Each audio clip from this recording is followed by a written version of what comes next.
Ya, uy, ¿cómo es que yo no me veo? ¿Es normal que yo no me vea?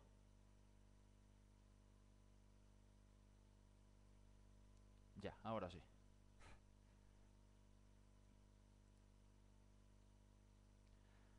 Muy bien, saludos, amigos y hermanos. Les habla su amigo y hermano Marcos Fernández, hablando para ustedes desde Copacabana, Bolivia. Nuestra intención es compartir con todos ustedes nuestro entendimiento de las escrituras sagradas sin dogmatizar, es decir, sin tratar de obligar a nadie a creer lo que aquí enseñaremos, sino a creer lo que la Biblia enseña. Y respetando las creencias de otros, que puedan diferir de nosotros, queremos presentar, dentro del contexto hebreo, lo que entendemos que fue la fe de la comunidad nazarena del siglo I, o sea, los discípulos del Mesías Yeshua de Nazaret, comúnmente más conocido como Jesús de Nazaret. En esta ocasión, el tema va a ser el hijo pródigo debe regresar. ¿Quién de ustedes conoce la historia del hijo pródigo? Supongo que la mayoría, ¿verdad? ¿Qué persona que ha asistido a alguna congregación cristiana, que ha sido formada dentro del cristianismo, no conoce la historia del hijo pródigo, ¿no? Para empezar, ¿qué significa la palabra pródigo? Porque es interesante que en muchos grupos cristianos les he preguntado si conocen el significado de la palabra pródigo y muy pocos sabían su verdadero significado. ¿Pero saben ustedes lo que significa la palabra pródigo? ¿Quién puede decirme qué significa pródigo? A ver, ¿me lo pueden escribir en el chat? ¿No saben? Bien, porque es conocida, ¿no? Pero no se sabe lo que es, ¿no? Pródigo significa derrochador, despilfarrador, desperdiciador, ¿no? El que lo desperdicia todo, ¿no? Generalmente se toma al hijo pródigo como alguien especial, y sin embargo no es así. Es un hijo que desperdició su herencia. Leamos esta parábola del Mesías, que se encuentra en Lucas, capítulo 15, versículo 11 en adelante. Voy a estar leyendo de la Biblia en Reina Valera 1960, más que nada porque es la más conocida, ¿no? Por todos. Bien, dice así. También dijo, un hombre tenía dos hijos, y el menor de ellos dijo a su padre, Padre, dame la parte de los bienes que me corresponde, y le repartió los bienes. No muchos días después, juntándolo todo el hijo menor, se fue lejos, a una provincia apartada, y allí desperdició sus bienes viviendo perdidamente. Y cuando todo lo hubo malgastado, vino una gran hambre en aquella provincia, y comenzó a faltarle. Y fue y se arrimó a uno de los ciudadanos de aquella tierra, el cual le envió a su hacienda para que apacentase cerdos. Y deseaba llenar su vientre de las algarrobas que comían los cerdos, pero nadie le daba. Y volviendo en sí dijo, ¿cuántos jornaleros en la casa de mi padre tienen abundancia de pan? Y yo aquí perezco de hambre. Me levantaré e iré a mi padre. Y le diré, Padre, he pecado contra el cielo y contra ti. Ya no soy digno de ser llamado tu hijo. Hazme como a uno de tus jornaleros. Y levantándose, vino a su padre. Y cuando aún estaba lejos, lo vio su padre, y fue movido a misericordia. Y corrió, y se echó sobre su cuello, y le besó. Y el hijo le dijo, Padre, he pecado contra el cielo y contra ti. Ya no soy digno de ser llamado tu hijo. Pero el padre dijo a sus siervos, Sacad el mejor vestido y vestidle, y poned un anillo en su mano, y calzado en sus pies, y traed el becerro gordo y matadlo, y comamos y hagamos fiesta. Porque este mi hijo muerto era y ha revivido, se había perdido y es hallado. Y comenzaron a regocijarse.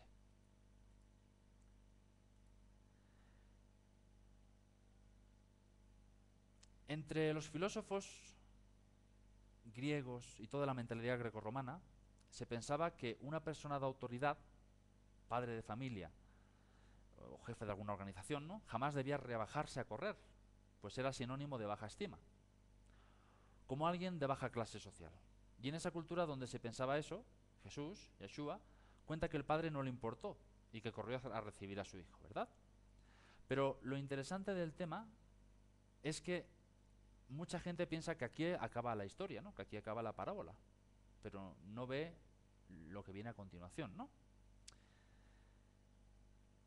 Dice que cuando aún estaba lejos, el padre corrió hacia él, lo abrazó y lo besó, y que le dijo, Hijo mío, has vuelto. Y en ese momento le dijo, Padre, he pecado contra el cielo y contra ti, ya no soy digno de ser llamado tu hijo. Pero el padre le dice, tú eres mi hijo. y le mandó traer un vestido nuevo, se lo puso. Se quitó el anillo, se lo puso, símbolo de que está recuperando toda la herencia. Eres mi hijo, ¿cómo te voy a recibir? Como un trabajador, ¿no? Eres mi hijo, bienvenido a casa. Y mandó a sus siervos que prepararan un banquete porque su hijo había regresado. Y generalmente, como he dicho, aquí se termina la historia y el énfasis se hace en el regreso del hijo pródigo, ¿verdad? Pero es importante resaltar que esta historia, Jesús, Yeshua en hebreo, la estaba contando a los líderes religiosos que le cuestionaban a él porque él comía y bebía entre publicanos y prostitutas, o sea, gente no religiosa y no considerada piadosa. Pero hay un personaje en esta historia que generalmente se pasa por alto, y este es el hermano mayor. El hermano que cuando llegó y vio la fiesta que le habían hecho a su hermano menor, ¿qué es lo que le provocó? Le provocó celos, ¿verdad? Y dice que empezó a escuchar la música y preguntó, ¿qué pasó? Tu hermano ha vuelto, tu hermano regresó y tu papá organizó una fiesta, ¿no? Y entonces dice la escritura que él no quería entrar. Pero ¿por qué no quería entrar? Porque estaba lleno de celos. Y entonces el papá mandó a preguntar por él y dijo, hijo, ¿por qué no entras, no? Entonces, vamos a leer ahora Lucas, versículos 15, perdón, 15, versículos 29 al 32. Vamos a seguir leyendo. Desde el 28. Dice, entonces se enojó, el hermano, ¿no? Mayor, y no quería entrar. Salió por tanto su padre y le rogaba que entrase. Mas él respondiendo dijo al padre, he aquí tantos años te sirvo, no habiéndote desobedecido jamás, y nunca me has dado ni un cabrito para gozarme con mis amigos. Pero cuando vino este tu hijo, que ha consumido tus bienes con rameras, has hecho matar para él el becerro gordo. Él entonces le dijo, hijo, tú siempre estás conmigo, y todas mis cosas son tuyas. Mas era necesario hacer fiesta y regocijarnos, porque este tu hermano era muerto y ha revivido. Se había perdido y es hallado. Sin duda, cuando todos nosotros escuchamos esa historia por primera vez, la mayoría de nosotros nos identificamos con el hijo pródigo, ¿no? Como aquel que se apartó de Dios, que despilfarró la herencia y que un día el Eterno en su misericordia nos llama a volver a casa, ¿no? Sin embargo, a pesar de que esta historia tiene un contenido espiritual y emocional muy fuerte y muy profundo, que sin duda ha sido el instrumento por el cual el Eterno ha traído a la fe a mucha gente alrededor del mundo, hay un aspecto de la historia del hijo pródigo que se conoce muy poco, mucho más profundo que la historia emocional que vemos relatada en el capítulo 15 del Evangelio de Lucas. Hay una historia que el día de hoy te va a ayudar a entender cómo el Padre te abrazó cuando aún estabas lejos. Y me abrazó a mí cuando aún estaba lejos. Sin embargo, vemos que ese no es el final de la historia. El final de la historia es cuando el hijo entró a casa y volvió a ser parte de la familia. Ese es el final de la historia. Y eso es lo que yo, en el día de hoy, al terminar esta historia, que es la historia de toda la Biblia, desde Génesis hasta Apocalipsis, ese es el llamado que yo estoy seguro que el Eterno te va a hacer a ti. Y quizás aún te sientes lejos, y quizás aún no te sientes digno de ser llamado su hijo. Y quizás aún quieres estar lejos. Y quizás quieres con ser un sirviente. Pero Dios te está llamando a tener una relación mucho más profunda con Él. Te está llamando a ser su hijo. Ese es el llamado que vas a recibir esta tarde o noche para algunos. Y por eso estoy temblando. Estoy temblando ante las implicaciones de lo que significa entrar a casa otra vez, ¿no? El hijo pródigo tuvo que recorrer el camino de vuelta a casa. Tuvo que volver. Y de acuerdo al profeta Jeremías, cuando la nación de Israel se había apartado del Eterno, Jeremías tuvo que hacer un llamado a Israel, a volver a las sendas antiguas. De volver a las sendas en las que anduvieron sus padres, Abraham, Isaac y Jacob. Y el profeta Malaquías dijo que antes de que venga el día del Eterno, el Eterno iba a enviar un profeta, al profeta Eliyahu o Elías. ¿Cuál va a ser el llamado del profeta Elías? ¿Para qué va a venir Elías?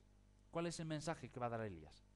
De acuerdo a la profecía de Malaquías, dice que Elías hará volver el corazón de los padres hacia los hijos y el de los hijos hacia los padres, antes de que venga el día del Eterno. Estoy seguro de que la profecía de Elías está muy pronto para iniciarse. Desde la perspectiva hebrea, ¿quiénes son los padres? ¿A quién representan los padres? Cuando el apóstol Pablo, cuando los discípulos, cuando los profetas hablan acerca de nuestros padres, ¿de quién está hablando? De Abraham, Isaac y Jacob, ¿verdad? Por lo tanto, igual que como en su primera misión, el profeta Elías hizo un llamado al arrepentimiento a la nación de Israel, que se había apartado del Eterno, y estaba adorando a los Baales, ¿no?, a los dioses falsos de las naciones. De igual modo, en los últimos tiempos, la misión de Elías será el hacer volver el corazón de los hijos a los padres, Abraham, Isaac y Jacob. ¿De ustedes se considera hijo de Abraham?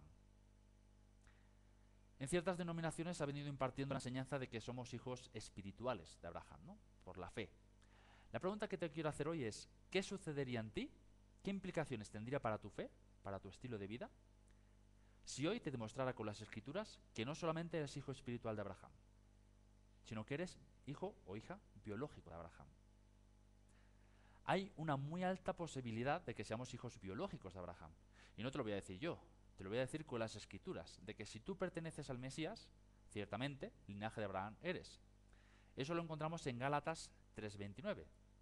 Gálatas 3:29 dice, y si ustedes son del Mesías, ciertamente linaje de Abraham son, y herederos según la promesa. ¿Qué pasaría si leyeras la palabra linaje en griego? La palabra linaje en griego es esperma. Según el diccionario de palabras hebreas y griegas Strong, la palabra linaje se encuentra en el número G4690, traducida como esperma, y lo define así. Esperma, algo sembrado, derramado, incluido la esperma masculina. Por implicación, descendencia, específicamente remanente. Linaje, descendencia, descendiente, semilla, simiente, etc., ¿no? ¿Qué pasaría si empezaras a pensar que no nada más eres hijo o hija espiritual de Abraham, sino que eres hijo o hija biológico? ¿Qué implicaciones tendría eso para tu fe? Este es el mensaje que el apóstol Pablo llamó el misterio que había estado oculto y que habría de revelarse en los últimos tiempos. Y son muchas las implicaciones que se generarán para nuestra fe, para nuestra relación con el pueblo de Israel, al reconocer que somos linajes de Abraham, no espirituales, sino biológicos. Una de las profecías que nos ayudarán a comprender mejor este mensaje es la profecía de Abdías. Esta es una de las profecías más pequeñas de toda la Biblia, comprende solo una página y por lo mismo es de las menos conocidas. Sin embargo, es una profecía muy poderosa y tiene mucho que ver con el tiempo que actualmente estamos viviendo. Esta profecía anuncia el juicio a los descendientes de Esaú. En la Escritura se relata cómo Jacob tomó la primogenitura por medio de una negociación, ¿no?, que hace con Esaú y otros acontecimientos, ¿no? A raíz de todo esto, al tomar Jacob la primogenitura, nace en Esaú un gran resentimiento hacia su hermano Jacob. De acuerdo a la historia, cuando los babilonios llevaron cautivos a los judíos, los descendientes de Esaú se unieron a los babilonios en contra de Judá, con todo y que eran hermanos, como puede verse en Génesis 36, si quieren verlo en sus casas. Ahí explica toda la historia, ¿no? Y es por eso que el profeta Abdías se levanta para juzgar la maldad de los descendientes de Esaú. De acuerdo a los historiadores, a los rabinos y para el judaísmo, actualmente los descendientes de Esaú son las naciones cristianas.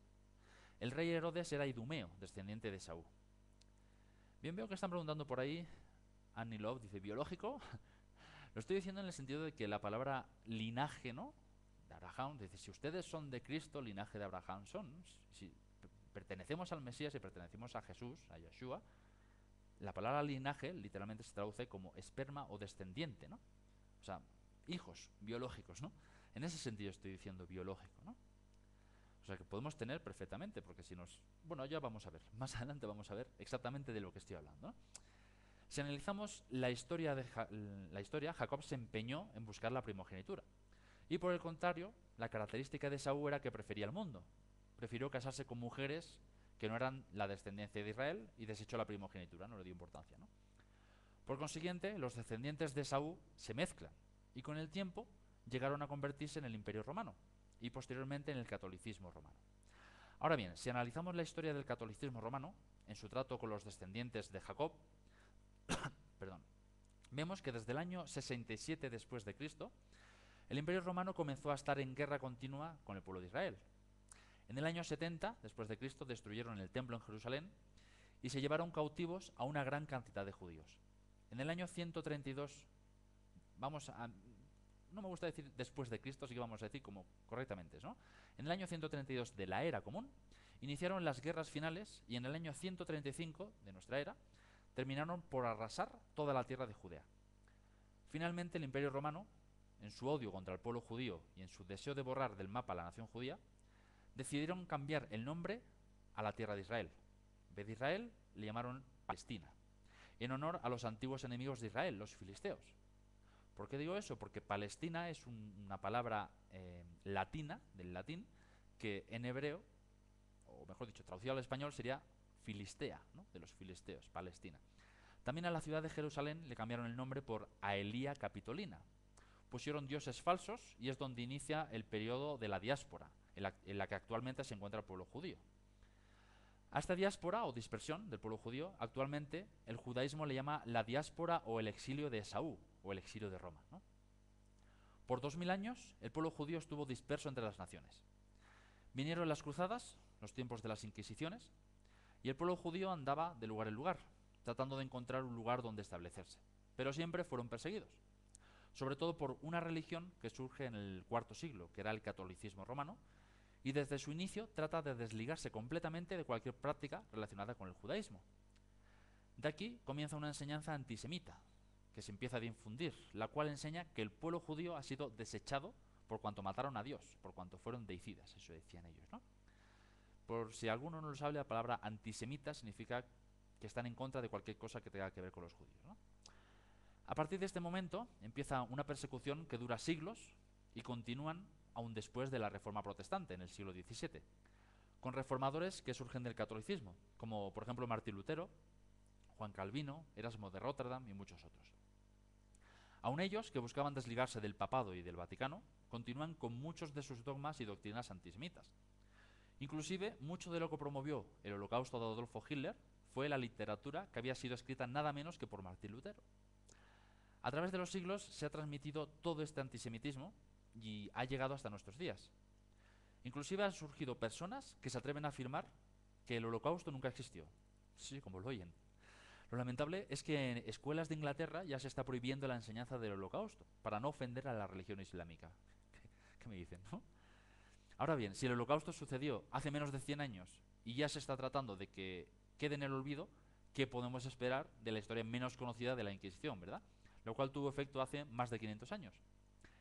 En Abdías, capítulo 1, versículos 15 y 16, Abdías 1, 15 y 16, se nos habla del juicio que el Eterno está emitiendo sobre Esaú, aunque él le llama Edom, ¿no?, que es el mismo, sobre sus descendientes. Y en Abdías 1:17 se nos da una profecía que ya empezó a cumplirse. Dice: mas en el monte de Sión habrá un remanente que se salve, y será santo, y la casa de Jacob recuperará sus posesiones.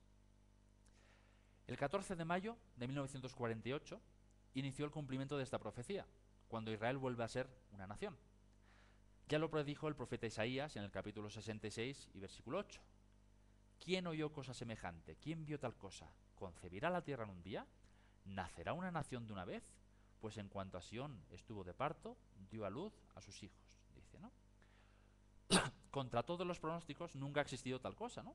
Que una nación en el exilio, sin tierra, y por más de 2000 años dispersa por ahí, resurja como tal. Nunca ha sucedido que un idioma como el hebreo, que quedó en desuso por siglos, volviera a resurgir.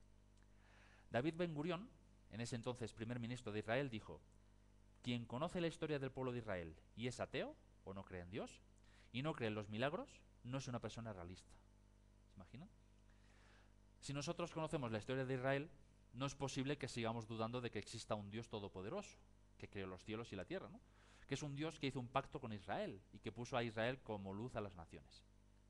El templo fue destruido por los romanos en el año 70 de la era común. Tito Vespasiano era emperador en ese tiempo y se llevó a los judíos, los cautivos de Jerusalén, ¿no?, vendiéndolos como esclavos en los mercados de Europa. Durante muchos siglos, estos judíos anduvieron errantes de lugar en lugar, pero después de mucho tiempo, a partir del siglo VII, cuando surge en el Islam, fue en España donde se estableció uno de los centros más importantes de mayor crecimiento y de mayor prosperidad de comunidades judías, y era la comunidad de Sefarat. Aún hoy en día es posible visitar lugares como en Granada, ¿no?, donde vive nuestro hermano David, en Toledo también, donde hay vestigios de una comunidad sefardí muy grande, ¿no?, que vivieron ahí por muchos siglos. Inclusive en la época del apóstol Pablo, él manifiesta su intención de visitar España en su carta a los romanos, ¿no? Ahora bien, nuestra finalidad es descubrir qué pasó con los cautivos de Jerusalén, los judíos que vivían en España.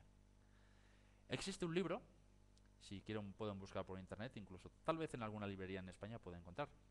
Existe un libro llamado El Otro 1492. Existe otra versión de lo que sucedió el 12 de octubre de 1492, que generalmente no se conoce en los libros de historia. En esa fecha se puso en efecto un edicto con el fin de expulsar a los judíos de España. Con esto, el Eterno abrió el camino en otro continente para sus cautivos, que estaban siendo perseguidos por la Iglesia Católica. Cuando analizamos la historia desde la perspectiva de la profecía, nos vamos a percatar de que todo lo que sucede en el mundo, todo, tiene que ver con el pueblo de Israel, tiene relación con los hijos de Abraham.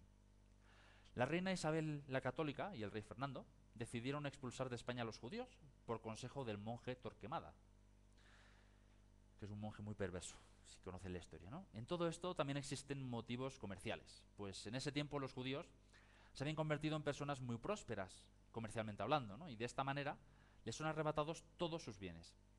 Incluso existen libros donde mencionan que los viajes de Cristóbal Colón en parte fueron financiados por comerciantes judíos. En algunos libros comentan la posibilidad incluso de que Cristóbal Colón era de ascendencia judía. En este punto da inicio la Inquisición. Los judíos empezaron a ser perseguidos y tuvieron que huir.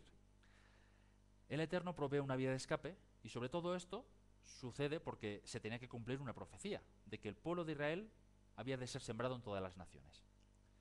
Este es uno de los misterios más grandes que conforman la columna vertebral de toda la Biblia. Es necesario comprender que el plan del Eterno, que el Eterno tiene para la descendencia de Israel, para poder entender toda la Biblia, tenemos que entender cuál es eso, ¿no? En 1492, Cristóbal Colón sale del puerto de Palos con las 3 carabelas. Se ha difundido mucho que estas 3 carabelas iban llenas de presos de las cárceles y delincuentes. Y esto debido a que así es como se le consideraban a los judíos en ese tiempo, ¿no? Como delincuentes. Pero como empezaron a prosperar en el Nuevo Mundo, o sea, en Latinoamérica, ¿no?, los españoles empezaron a enviar a las misiones católicas, como la Santa Inquisición, que de santa no tiene nada, ¿verdad? Y los persiguieron obligándoles a convertirse al catolicismo o morir. Después de siglos de persecución, rechazo y muerte, el 14 de mayo de 1948 las Naciones Unidas votan por el establecimiento del Estado de Israel. Finalmente el pueblo judío logra tener un lugar donde vivir libremente su fe sin temor a ser perseguidos. Ahora bien, a continuación veremos la relación tan directa que tiene todo lo anterior con la historia del hijo pródigo que estamos hablando, ¿no?, con Jesús el Mesías y con cada uno de nosotros. Este es el tema central de la Escritura. Desde Génesis 12 hasta Apocalipsis habla de la historia de una familia. ¿De qué familia? La historia de Abraham, de la familia de Abraham, ¿no? Apocalipsis concluye en el momento que desciende la Jerusalén celestial, la cual tiene 12 puertas para entrar y cada una de ellas tiene el nombre de cada una de las 12 tribus de Israel, que es por donde han de entrar cada uno de los redimidos de todas las naciones. Y en todo esto estaremos incluidos, si llegamos a tener el privilegio de ser uno de los elegidos. El libro de Génesis, del capítulo 1 al 11, es solo la introducción para conocer de dónde viene Abraham y su familia. A partir del capítulo 12 de Génesis hasta Apocalipsis se trata solamente del tema de la historia de Abraham. ¿Y qué significa el nombre Abraham? Bien, Abraham significa padre de naciones o países. El Eterno le dio este nombre por la promesa que le hizo en Génesis 12, 1 al 3. En el verso 3 podemos leer que dice: serán benditas en ti, en Abraham, todas las familias de la tierra. Otra traducción del hebreo al español para serán benditas en ti todas las familias de la tierra también sería serán injertadas en ti todas las familias de la tierra. Esta es una de las maravillas del hebreo, que podemos comprender de manera literal la riqueza del plan del Eterno. Después, Dios le promete a Abraham que su descendencia sería como las estrellas del cielo. La descendencia de Abraham sería así, incontable, como las estrellas del cielo. La palabra descendencia, hemos dicho que es esperma, ¿no? Pero en hebreo es cera. En hebreo significa cera, que es semilla, simiente, semen, esperma, ¿no? O sea, por eso digo que descendencia es lo mismo que simiente o lo mismo que esperma, ¿no? O sea, parte de Abraham, ¿no?, literalmente, genéticamente. Del pueblo de Abraham se formaron 12 tribus que terminaron dividiéndose en 2 partes, la tribu del sur y la tribu del norte, ¿no?, que es la tribu del sur es la de Judá y la tribu del norte, que es la de Israel, ¿no? De aquí tiene su origen el pueblo judío de la tribu del sur, que fue el remanente que quedó y conforman alrededor de 14 millones el mundo en el día de hoy, ¿no? La pregunta que aquí aplica es, comparado con los 6.000 millones habitantes que hay en el planeta Tierra, ¿será que estos 14 millones de judíos sean el cumplimiento de la promesa que Dios le dio a Abraham de que su descendencia será en cantidad como las estrellas de los cielos? Una de dos, o la Biblia está equivocada o esos incontables descendientes de Abraham están escondidos en algún lugar, ¿no es cierto? A continuación, veremos un pasaje de la Biblia que es muy probable que anteriormente lo hayamos leído infinidad de veces, pero nunca lo habíamos entendido de esta manera. Si tienen sus Biblias, por favor, lean Génesis capítulo 17, versículo 6. Génesis 17, 6 dice: y te multiplicaré en gran manera, y haré naciones de ti, y reyes saldrán de ti. Este pasaje nos ayuda a entender el ministerio del apóstol Pablo. Dos palabras claves: naciones y reyes. Tratemos de imaginar la impresión para Abraham, de 99 años, con una esposa estéril, sin un solo hijo, y con semejante promesa dada por el Eterno, ¿verdad? El nombre de Israel, comienza con la letra más pequeña del hebreo, la Yod, y termina con la letra más grande del hebreo, la Lamet. En esta palabra, el mensaje implícito sería que el inicio de Israel es muy pequeño, pero el fin será más grande de toda la tierra, ¿no? La simiente de Abraham va a cubrir toda la tierra, inclusive son en número más que los chinos, que conforman 1.000 millones de personas, ¿no? ¿Y quién fue el hijo escogido por Dios para Abraham? El hijo de la promesa. Isaac, ¿no? Isaac. Isaac significa reirá en futuro, ¿no? En esencia, cuando el Eterno vea el cumplimiento de la promesa de Abraham, que se multiplicará por medio de su hijo Isaac, Dios se reirá, se va a gozar, ¿no? Solo que primero el Eterno le enseñará a Abraham el principio de la siembra y de la cosecha, como puede verse en Génesis 22, donde se explica la historia de cómo el Eterno le pide a Abraham que sacrifique a su hijo Isaac. El sacrificio, bueno, cuando se explica en el capítulo 22 el sacrificio de Isaac, es muy interesante porque hay mucha similitud con un personaje que ustedes conocen. Les voy a hacer un pequeño resumen. En el capítulo 22 de Génesis, el Eterno, Yahweh, Elohim, le dice a Abraham de que tiene que tomar a su único hijo, a su primogénito, y tiene que ofrecerlo en sacrificio para Elohim, ¿verdad? Esa historia conocemos. Lo interesante son todo lo que tiene que ver. Primero, un sacrificio de su primogénito, del hijo más amado, del único, ¿verdad? Segundo, dice en el capítulo 22 que cuando llegan, Isaac cargó la leña sobre sus hombros, ¿no? Y empezó a subir al monte Moria, que es donde le envía el Eterno, ¿no? La palabra Moria, el monte Moria, es una palabra hebrea que significa enseñanza, o sea, significa el monte de la enseñanza. Ahí va a recibir una enseñanza muy grande Abraham, ¿verdad? Mientras el hijo está subiendo, pregunta, bueno, ¿y dónde está la ofrenda, el sacrificio, el cordero? Y que le dice Abraham: Dios proveerá, ¿no? Yahweh Jireh, Dios proveerá. Entonces siguen subiendo y cuando llegan van a ofrecer el sacrificio, como ya sabemos. ¿Y qué pasa? Que se da cuenta el hijo, Isaac, ¿no?, de que él va a ser el sacrificio. ¿Y acaso se opone? Dice, no, ¿qué me vas a matar a mí? No, se ofrece, dice, ya, hazlo, ¿no? Se dejó atar, lo hizo voluntariamente, ¿no? Deseó ser sacrificado voluntariamente. Ahí es algo interesante de que Abraham no puso ninguna duda, no dijo, pero ¿cómo voy a hacer? No, ¿por qué? ¿Por qué se le conoce a Abraham como el padre de la fe? Porque tenía una gran fe, sabía que aunque muriese su hijo, el Eterno era lo suficientemente todopoderoso como para resucitarlo. Y aparte era algo que Dios le había dado, por lo tanto le pertenecía a Dios, ¿no? Después vemos algo muy interesante también, que es cuando el ángel detiene la mano de Abraham cuando iba a matar a su hijo. Hay un carnero atado, dice, por los dos cuernos, enredado, ¿no?, en una enredadera. Pero es interesante, fíjense que no dice una cabra ni dice una oveja, dice un carnero con cuernos. ¿Qué significan los cuernos? Luego vamos a ver, ¿verdad? Bien, volviendo al tema, bueno, ¿con quién tenemos la similitud? Obviamente, con Yeshua, ¿no?, con Jesús. ¿Por qué? Porque en las películas a veces aparece Isaac como un niño de 12, 13 años, y no era así, realmente tendría sobre unos 30 años, más o menos, cuando sucedió eso, ¿no? ¿Y quién tenía esa edad cuando iba a ser sacrificado? Jesús, ¿verdad? El monte Moria, más adelante, se le conoce como el lugar de la calavera. ¿verdad? En el mismo sitio que fue muerto Jesús es donde iba a ser sacrificado Isaac. Se ofreció voluntariamente. Ahí vemos toda la similitud, ¿verdad?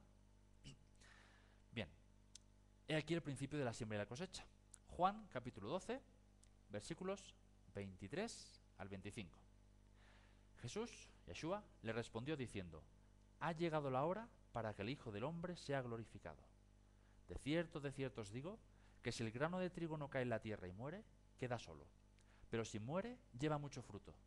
El que ama su vida la perderá, y el que aborrece su vida en este mundo, para vida eterna la guardará. Después de unos años que Dios le da a Abraham la promesa de la multiplicidad, ¿no? Abraham se la transfiere a Isaac. Después de Isaac pasa a Jacob, y de Jacob pasa ¿a quién? A José, ¿verdad? Los profetas, el Nuevo Testamento y en muchos otros escritos hablan de un antisemitismo global, el cual nunca habrá en toda la historia. Y este antisemitismo se está empezando a gestar en nuestros días. Después de la guerra de Gaza, hemos sido testigos del surgimiento de uno de los movimientos antisemitas más grandes de toda la historia. Mientras se está desarrollando ese movimiento, también se está llevando a cabo una pesca de todos los exiliados de las tribus de Israel. Hay que tener presente que las palabras claves de Génesis 17, donde el Eterno dijo a Abraham que de él descenderán reyes y naciones, y este texto que menciona que se multiplicarán en gran manera. Tiempo después de que muere Jacob, termina el libro de Génesis con la muerte de José. Pero antes de morir, José pide a sus hermanos que cuando salgan de Egipto saquen sus huesos de allí. Con el paso del tiempo, se levanta un rey en Egipto, que empezó a oprimir a los hijos, a oprimir al pueblo de los hijos de Israel, ¿no? Y el Eterno envía a Moisés para librarlos de la esclavitud de ese lugar. Salen el pueblo de Egipto, dirigidos por Moisés, rumbo a la tierra prometida. Y al llegar allí, da inicio el periodo de los jueces de Israel. Posteriormente, el pueblo de Israel pide un rey, pues querían ser gobernados como las demás naciones.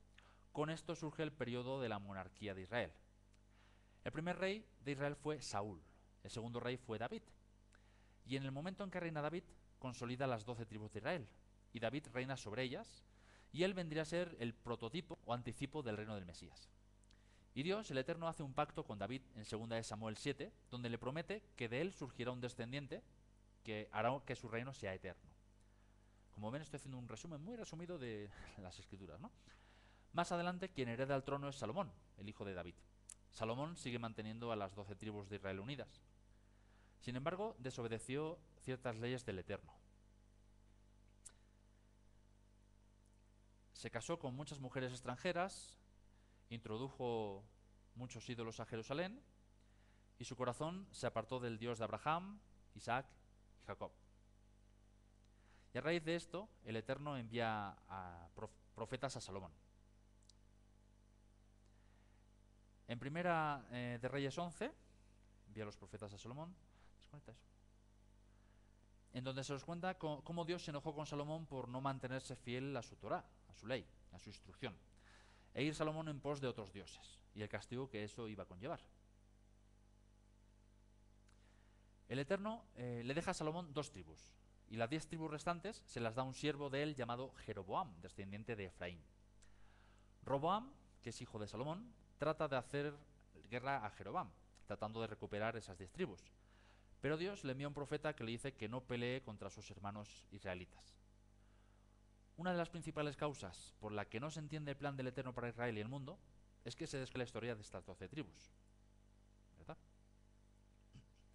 En realidad, a partir del momento en que se separan las 12 tribus y se convierten en las 10 tribus del norte y las 2 tribus del sur, los profetas y la historia bíblica les llama la casa de Israel o la casa de Efraín a las tribus del norte y la casa de Judá o casa de David a las tribus del sur, ¿no? Es necesario tener bien identificado este dato para poder entender a los profetas. En Oseas se encuentran uno de los textos más impresionantes que nos ayudan a entender la identidad de las ovejas perdidas de la casa de Israel. A este profeta se le hace un llamado. El Eterno le dice a Oseas, que por cierto, Oseas significa salvar, le dice que tome por mujer una mujer adúltera, que le va a ser infiel, cuyo nombre es Gomer, que significa terminar, consumar, consumado es. ¿Suena? Ponle por nombre Gomer, porque el Eterno termina su relación con la nación de Israel.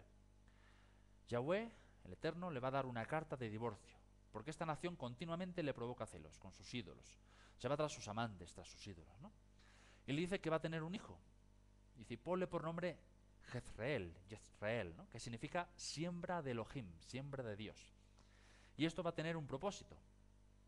Yahweh, el Eterno, dice, voy a sembrar a la descendencia de Israel entre las naciones. Y después tiene otro hijo y le pone por nombre Lohamí, que significa no pueblo, no mi pueblo, porque Israel ya no va a ser mi pueblo. Le voy a dar una carta de divorcio, ¿no? Y luego tiene una hija que le llama Lo-Ruamá, que significa no compadecida, porque Israel va a ser llevado al exilio, a la dispersión, ¿no? Ya no quiero saber nada de ti, ¿no? Y vean lo que dice Oseas, capítulo 7, versículos 8 al 11. Y aquí vas a empezar a entender por qué Efraín significa fructífero. Porque Efraín significa fructífero. En Oseas 7, capítulo 7, versículos 8 al 11, leemos lo siguiente. Efraín, hablando de las 10 tribus del norte, Efraín se ha mezclado con los demás pueblos. Efraín fue torta no volteada. Devoraron extraños su fuerza. Y él no lo supo. Y aun canas le han cubierto. Y él no lo supo. Y la soberbia de Israel testificará contra él en su cara. Y no se volvieron al Señor su Dios, ni lo buscaron con todo esto. Posteriormente, cuando Efraín es enviado al exilio, se va hacia Europa y también se mezcla entre las naciones. Después de tanta mezcla, llegaron a Canadá, Estados Unidos, Sudamérica, etc., ¿no? La simiente de Efraín llenó toda la tierra. Inclusive actualmente existen documentales de búsquedas de las tribus perdidas de Israel. Han ubicado gente en la India, en China. También se han encontrado caracteres hebreos dentro de las pinturas rupestres de pueblos como los incas, aquí en Bolivia, los mayas, etc. Y todo esto precisamente porque la simiente de Abraham fue llevada cautiva a todas las naciones, ¿no?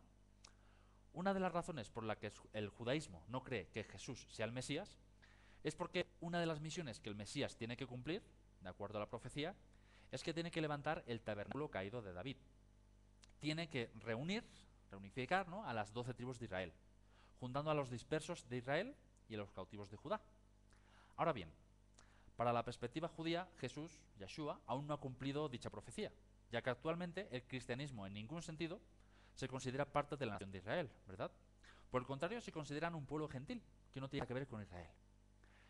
He aquí el misterio que el apóstol Pablo entendió y que no comprendieron en su tiempo. Ni aun en tiempo presente se ha comprendido. Al ser llevado Efraín al exilio, por la misericordia del Eterno, y por amor a David, deja a Judá. Pero después, Judá cae en los mismos pecados que sus hermanos del norte, y también comienzan con la idolatría. ¿Me están escuchando bien, hermanos? No sé si se ha cortado o está bien. ¿Pueden escribir algo en el chat?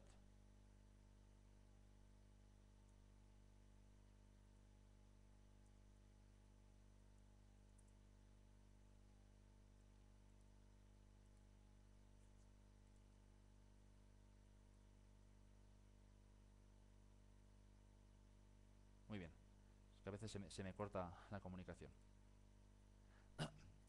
Bien, les repito, al ser llevado Efraín al exilio, por la misericordia del Eterno, y por amor a David, deja a Judá, ¿no? Pero después, Judá cae en los mismos pecados que sus hermanos del norte y también comienzan con la idolatría. Ahí Dios les envía a los profetas, Isaías, Jeremías, ¿no?, etc. Y cuando envía a Jeremías les da un ultimátum, donde les dice que si no se arrepienten, van a ser llevados al exilio de Babilonia. Ahora denme un segundito, que tengo unos clientes, denme un segundo.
Hermanos, por favor, me van a disculpar 2 minutitos, un momentito, ¿ya?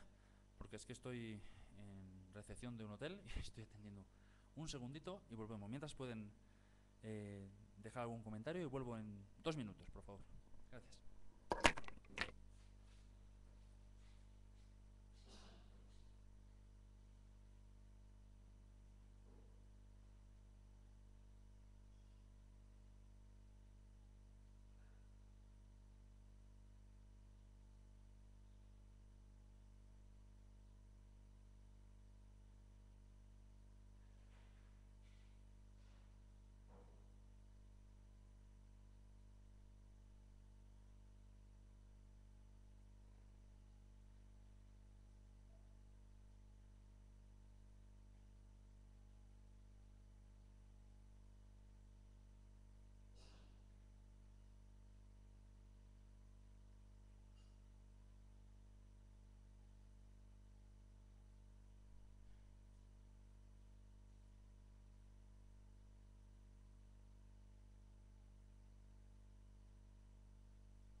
Ya estoy de vuelta.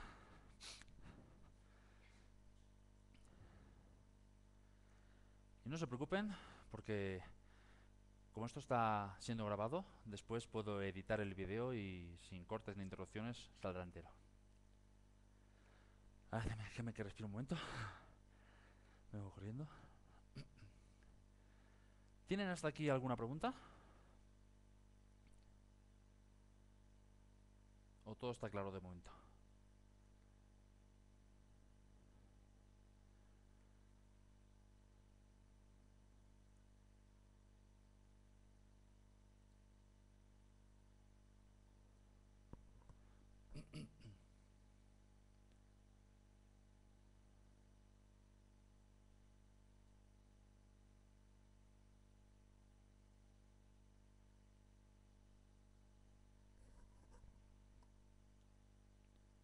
¿Me oyen?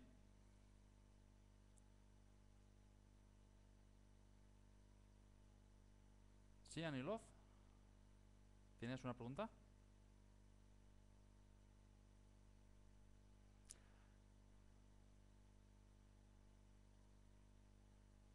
Claro, como te decía, Anilov, va a quedar todo grabado. Lo que pasa es que voy a tratar, le pediré después al pastor David a ver si me puede enviar la grabación. Y yo tengo un editor para vídeo, entonces puedo hacer cortes y puedo hacer que todo quede bien, ¿no? Ah, muy bien. Bien, entonces, está claro hasta aquí. Continúo.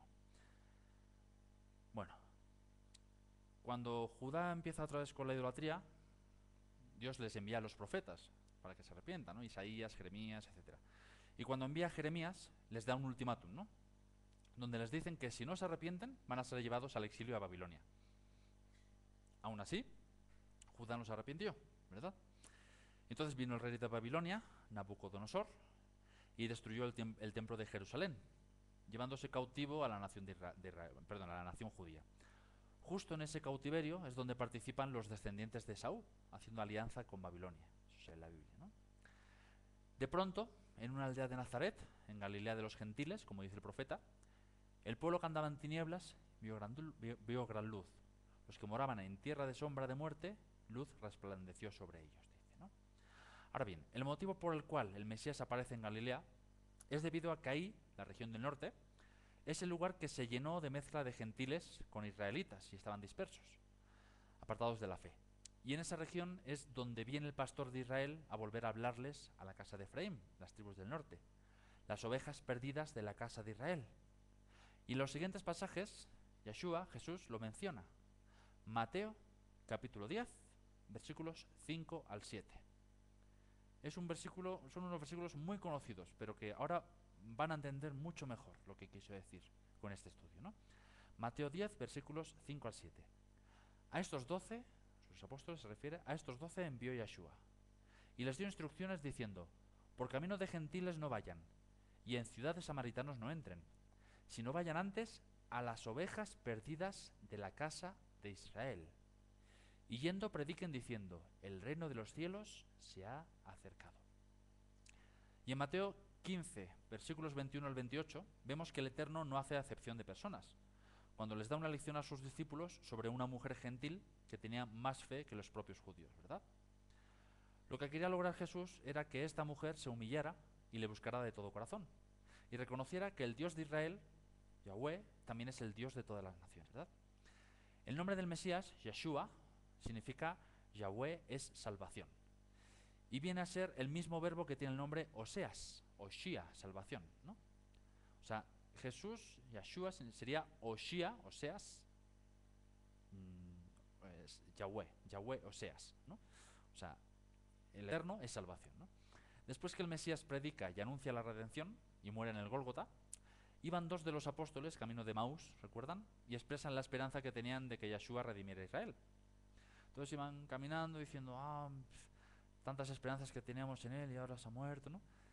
Así es como iban pensando, ¿no? Entonces le aparece Yeshua y dice: ¿de qué están hablando? No, que nuestro maestro que ha muerto, que... Y lo daban como perdido, ¿no?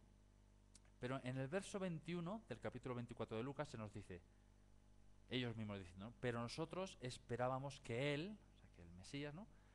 Esperábamos que él era el que había de redimir a Israel. Y ahora, además de todo esto, hoy es ya el tercer día que eso ha acontecido. O sea, lleva ya 3 días que ha muerto, ¿no? La razón para que el Mesías tuviera que morir, la forma que murió, era por la ley expresada en Deuteronomio 24, donde se nos dice que si una persona, se nos dice que si una esposa comete adulterio y se divorcia a su esposo de ella, no podrá volverse a casar con ella después porque es una mujer adúltera. Es necesario que el esposo tomara el lugar de la esposa y muriera. Por eso Yeshua, al estar en el madero, gritó: consumado es, Gomer, como hemos dicho antes, ¿no? Gritó Gomer literalmente. Él vino a buscar y a salvar lo que se había perdido. Para los discípulos, aparentemente no redima a Israel, no reúne a las 12 tribus ni destruye al imperio romano, ¿no? De ahí surge la pregunta que le hacen en Hechos, capítulo 1, versículos 6 al 8, que dice: entonces los que se habían reunido le preguntaron diciendo: Señor, ¿restaurarás el reino a Israel en este tiempo?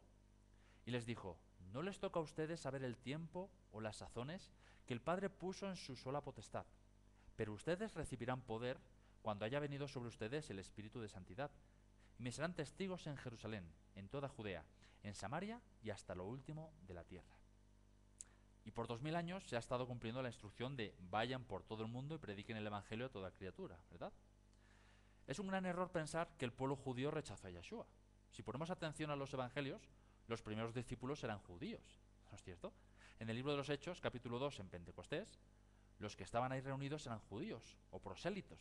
Prosélitos son los seguidores de los judíos, ¿no? Conversos de todas las naciones, ¿no? No había gentiles, aunque este evento se conoce como el nacimiento de la iglesia cristiana. Esto es un mito. Los 3000 a quien Pedro les predica son judíos.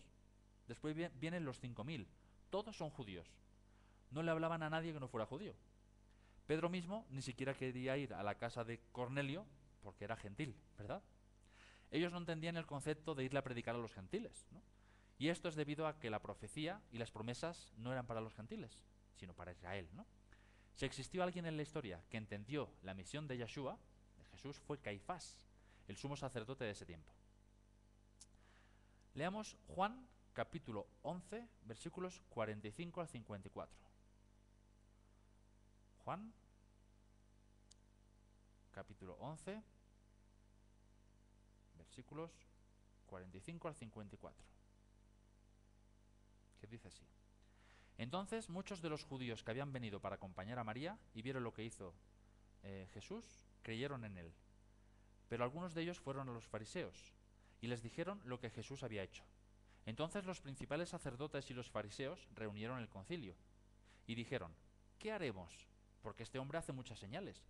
Si le dejamos así, todos creerán en él, y vendrán los romanos y destruirán nuestro lugar santo y nuestra nación.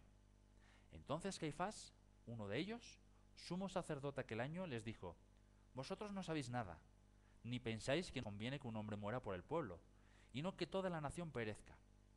Esto no lo dijo por sí mismo, sino que como era el sumo sacerdote aquel año, profetizó que Jesús había de morir por la nación. Y no solamente por la nación, sino también para congregar en uno a los hijos de Dios que estaban dispersos. Así que desde aquel día acordaron matarle. Fíjense el versículo 52. Y no solamente por la nación, ¿qué nación? Judá, ¿no? Sino también para congregar en uno, unificar, ¿no?, a los hijos de Dios que estaban dispersos. ¿Dispersos dónde? Entre las naciones, ¿no? La casa de Israel. El versículo 54,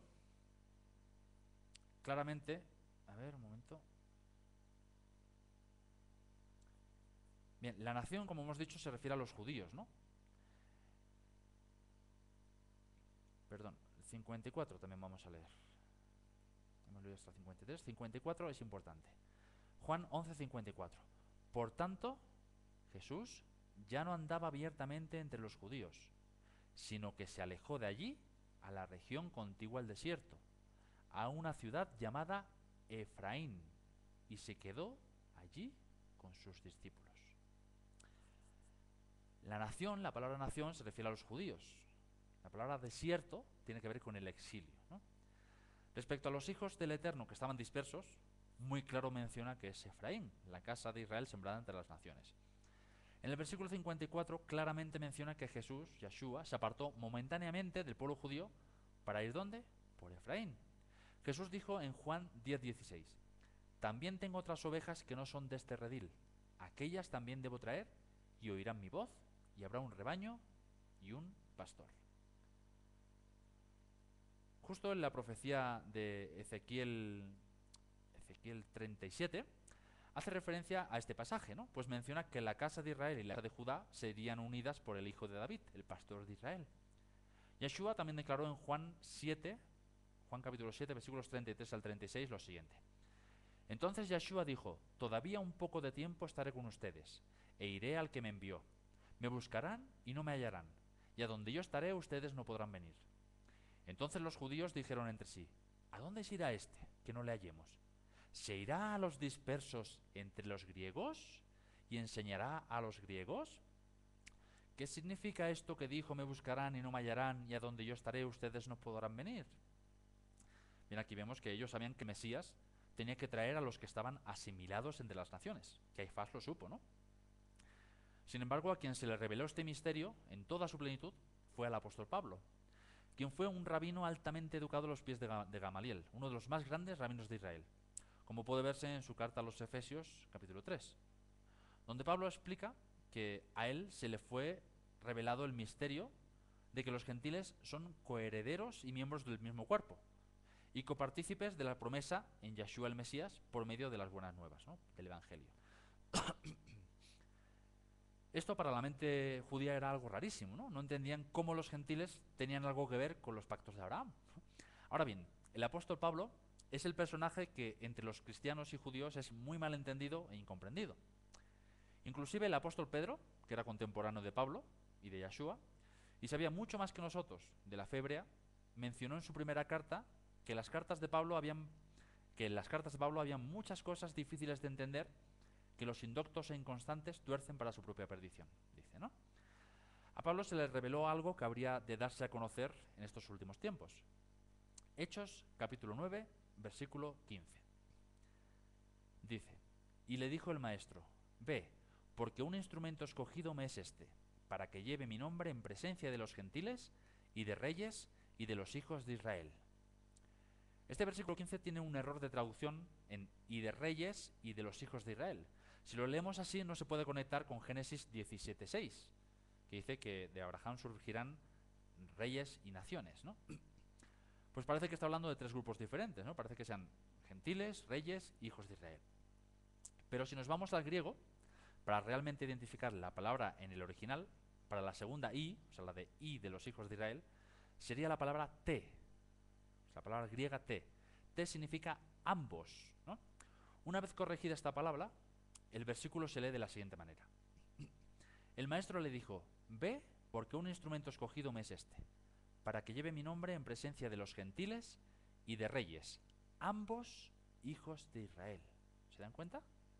Traducido de esta manera es entonces donde coincide con la promesa hecha a Abraham en Génesis 17:6. Y te multiplicaré en gran manera y haré de ti naciones, de ti y reyes saldrán de ti, ¿no? Nadie le entendía a Pablo porque dice el profeta Oseas en su libro, capítulo 4, versículo 6, mi pueblo fue destruido porque le faltó conocimiento. Por cuanto desechaste el conocimiento, yo te echaré del sacerdocio. Y porque olvidaste la ley de tu Elohim, también yo me olvidaré de tus hijos. ¿Por qué nadie entiende a Pablo? ¿Por qué nadie entiende a los profetas? Porque nadie estudia la Biblia, porque a nadie le importa la Biblia, porque cada quien andamos muy ocupados en nuestros negocios, en la vanidad de la vida, ¿no es cierto? Y a Pablo lo estaban acusando de apóstata, ¿no? De hereje, de hacer el judaísmo una religión a la ligera, ¿no? Lo estaban acusando de meter gentiles en el templo, lo cual está prohibido. Y llega el momento en que Pablo no se podía defender porque nadie sabía nada. Aunque citara a los profetas, nadie lo entendía, ¿no? Pero hay un momento en que puede presentar su defensa ante un hombre que conoce a los profetas, llamado Agripa, el rey Agripa, ¿no? Leamos Hechos, capítulo 26, por favor, si tienen sus Biblias, busquen. Hechos 26, versículos 1 al 6. Hechos, capítulo 26, versículos 1 al 6, que dice así. Entonces Agripa dijo a Pablo, se te permite hablar por ti mismo. Pablo entonces, extendiendo la mano, comenzó así su defensa. Me tengo por dichoso, oh rey Agripa, de que haya de defenderme hoy delante de ti de todas las cosas que soy acusado por los judíos. Mayormente porque tú conoces todas las costumbres y cuestiones que hay entre los judíos, por lo cual te ruego que me oigas con paciencia. Mi vida, pues, desde mi juventud, la cual desde el principio pasé en mi nación, en Jerusalén, la conocen todos los judíos, en los cuales también saben que yo desde el principio, si quieren testificarlo, conforme a las más rigurosas sectas de nuestra religión, viví fariseo. Y ahora presten atención, versículo 6, y ahora, por la esperanza de la promesa que hizo Dios a nuestros padres, soy llamado a juicio. ¿Se dan cuenta? Cuando dice nuestros padres, ¿a quién se está refiriendo? ¿A quién hemos dicho antes? Abraham, Isaac y Jacob, ¿no? La promesa, ¿cuál es? Tu descendencia será como las estrellas de los cielos, ¿no? Después Pablo continúa diciendo, versículos 7 y 8, promesa cuyo cumplimiento esperan que han de alcanzar nuestras 12 tribus, sirviendo constantemente a Dios de día y de noche. Por esta esperanza, oh rey Agripa, soy acusado por los judíos. ¿Qué? ¿Se juzga entre vosotros cosa increíble que Dios resucita a los muertos? ¿Quiénes son esos muertos?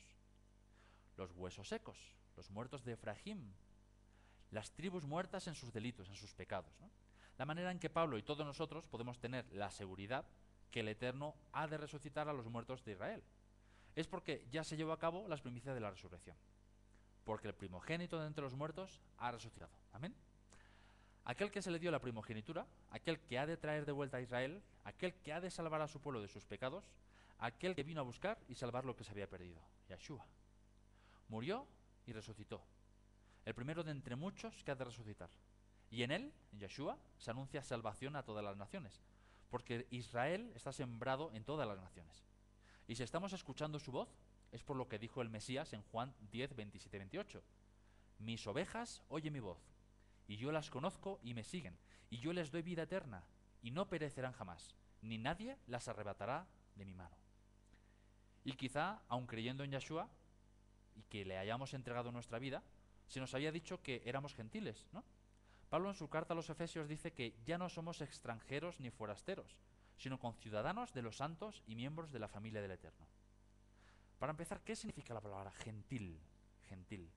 Gentil en hebreo es goim. Goim significa extranjero o de entre las naciones. Pero literalmente la palabra significa el que adora a falsos dioses, o el que tiene dioses, adorador de dioses, ¿no?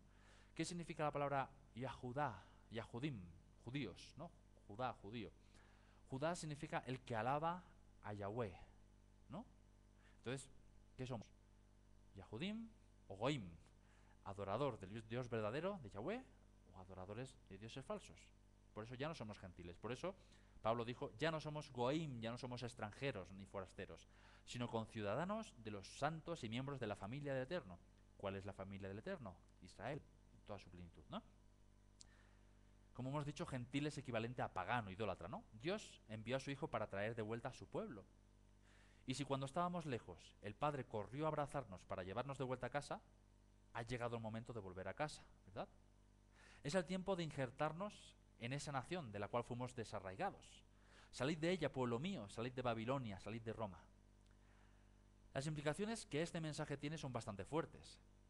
Hay tanta levadura de la cristiandad que hay que quitar, ¿verdad? Lo que ahora me gustaría hacer es un llamado al hermano que perdió la herencia, al hermano que perdió la identidad y que se mezcló entre las naciones. Esta es una invitación a volver a casa, para que no se quede lejos, y en una actitud de querer ser únicamente siervo, sino, o sea, de no querer ser simple, sino de volver y tomar toda la identidad que el Eterno tiene preparada para ti. El Mesías de Israel, antes de entrar a su reino, tenía que morir, poner su vida en rescate por muchos. Así como Isaac, por su atadura y por su mérito, el Eterno concede favores a Israel. Por el mérito de Yeshua, todas las naciones pueden entrar confiadamente al trono de su gracia. Gálatas 3:29 dice, y ya que son del Mesías, ciertamente son linaje, semilla, esperma de Abraham, herederos conforme a la promesa. Y para terminar, quiero hacer un llamado a las personas que nos escuchan y que aún siguen perdidos en la cristiandad, buscando el camino, la verdad y la vida. Para ti, hoy te digo, si tú, como representante de las ovejas perdidas entre las naciones, como representante de ese hijo pródigo que está sumergido en el cristianismo, puedes decidir ahora, decirle al Padre, quiero volver a casa, quiero tomar toda la herencia y la identidad como hijo de Abraham, y hacer realidad en mí el texto de Gálatas 3:29. Y para nosotros, los que hemos salido de Roma y hemos vuelto a las sendas antiguas, recordemos que la redención del pueblo de Israel está cerca. Hasta aquí el tema de hoy. Ahora, si tienen alguna pregunta, estoy a su disposición.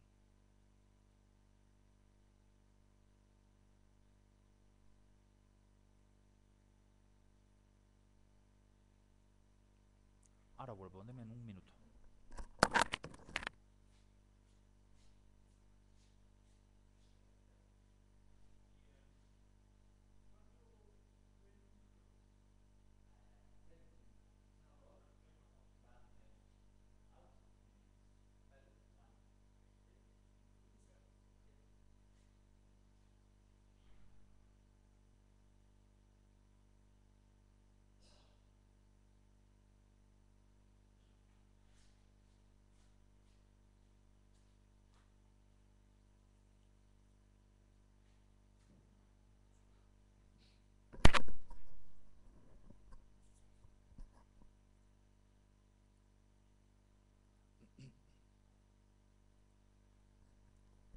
Y bien, ¿qué les ha parecido el tema?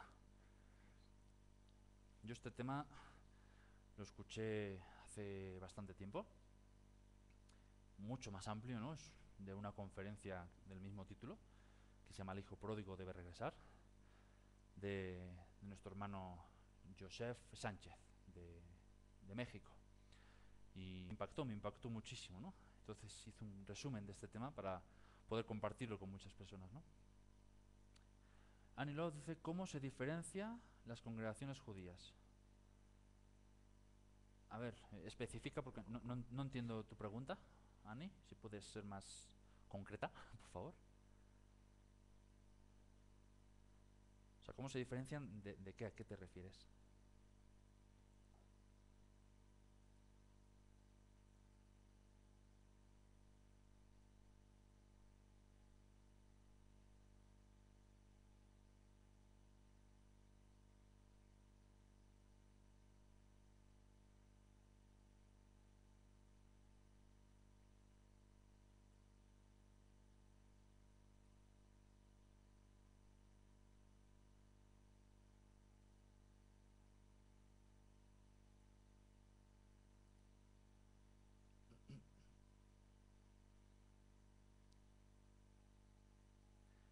Es que, a ver, las dos cosas a mí están bien. O sea, Jesús, Yeshua, es el Hijo de Dios. Literalmente, él se reconoce como el Hijo de Dios, ¿no? Ahora otra cosa es Dios el Hijo. Es muy diferente, o sea, ¿verdad? La palabra Dios el Hijo no aparece ni una sola vez en las Escrituras, ¿no? Hijo de Dios, sí, ¿no? Mesías, claro, también. Mesías significa ungido, escogido, ¿no? El que Dios seleccionó, eso es lo que significa, ¿no? Eh, Dice, pero no te decían de entrada, creo que sería como reconocerlas por sus nombres. Es que, a ver, piensa una cosa también importante. En ninguna parte de las Escrituras vas a encontrar cuál es la religión verdadera. ¿Por qué? Porque no existe no existe la palabra religión. O sea, religión tiene algo que ver con lo pagano. O sea, hay un dicho que me gusta siempre decir que, que dice, la religión es la forma, la manera que tiene el hombre de buscar a Dios.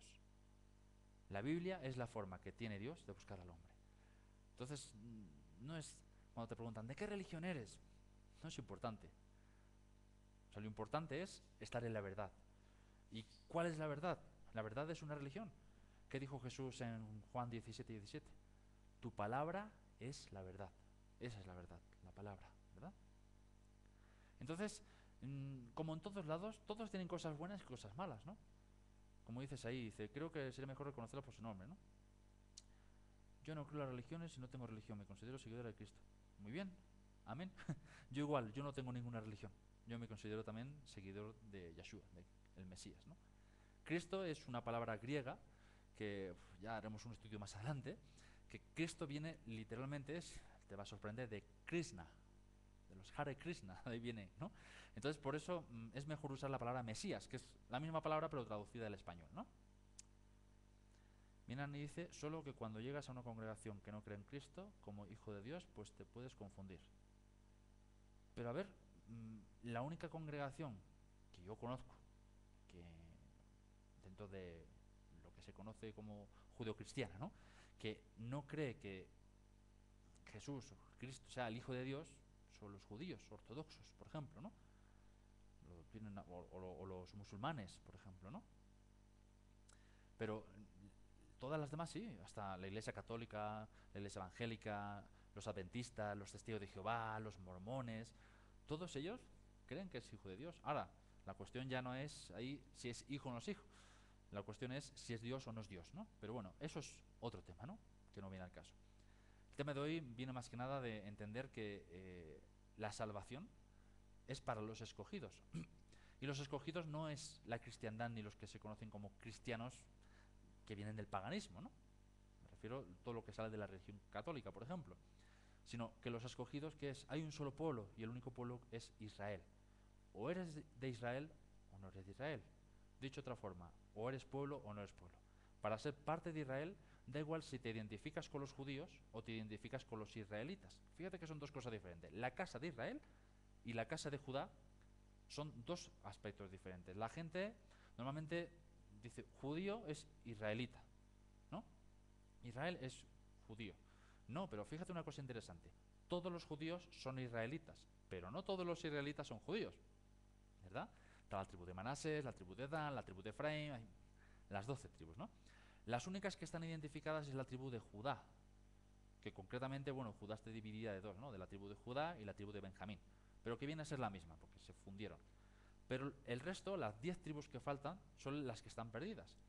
Entonces, ¿cómo saber si perteneces o no perteneces a alguna de esas tribus de Israel? Literalmente, ¿no? O sea, genéticamente hablando, ¿no? Simplemente por lo que hemos leído en Gálatas 3:29, ¿no? Porque si pertenece, vamos, si lo leemos como las Biblias tradicionales, porque si ustedes son de, o sea, si vosotros sois de Cristo, linaje de Abraham sois, y por tanto heredad, ¿no? Pero voy a leer exactamente como lo dice. Si vosotros sois de Cristo, ciertamente linaje de Abraham sois, herederos conforme a la promesa. Así no se entiende demasiado. Pero vamos a hacerlo de la perspectiva hebrea como lo que escribía Pablo. Pablo era hebreo, era judío y sabía lo que estaba diciendo. Si ustedes pertenecen al Mesías, a Yeshua, a Jesús, ciertamente son linaje, semilla, esperma descendientes, familia, hermanos de verdad. O sea, familia de Abraham. Dicho de otra forma, familia de la promesa. Por eso dice herederos conforme a la promesa. No se nos hizo a nosotros la promesa, se hizo a Abraham. Por lo tanto, si no somos descendientes de Abraham, no podemos estar en esa promesa. La promesa de una vida eterna, la promesa de un reino, la, etcétera, ¿no? No sé si me explico.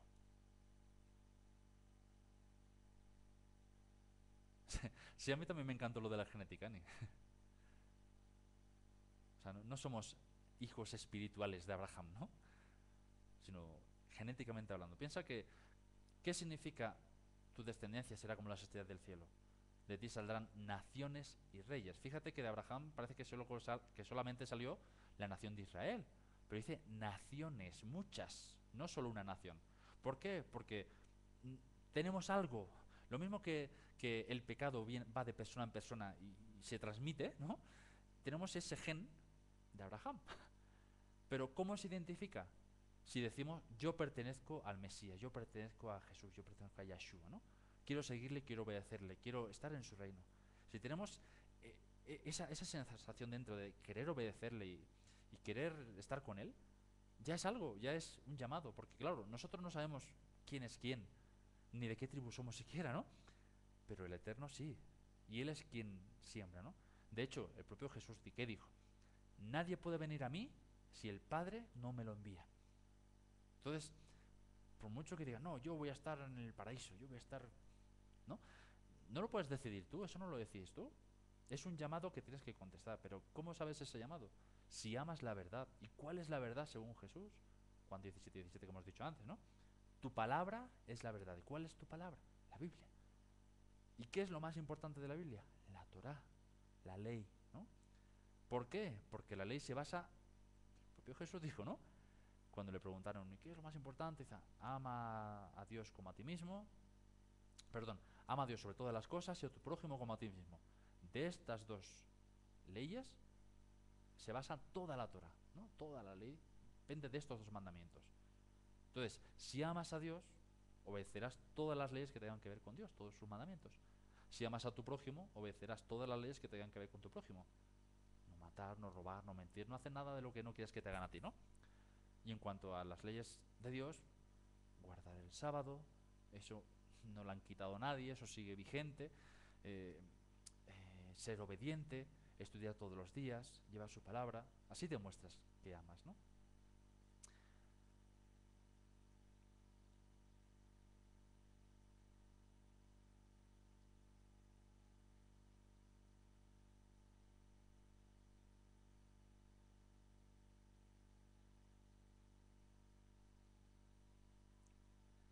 Mira, ni si quieres tienes muchas preguntas como dices, voy a escribir aquí en el chat mi correo por si quieren hacerme preguntas y con mucho gusto le contestaré a todas las preguntas que quieran. ¿Ya? Es dirección.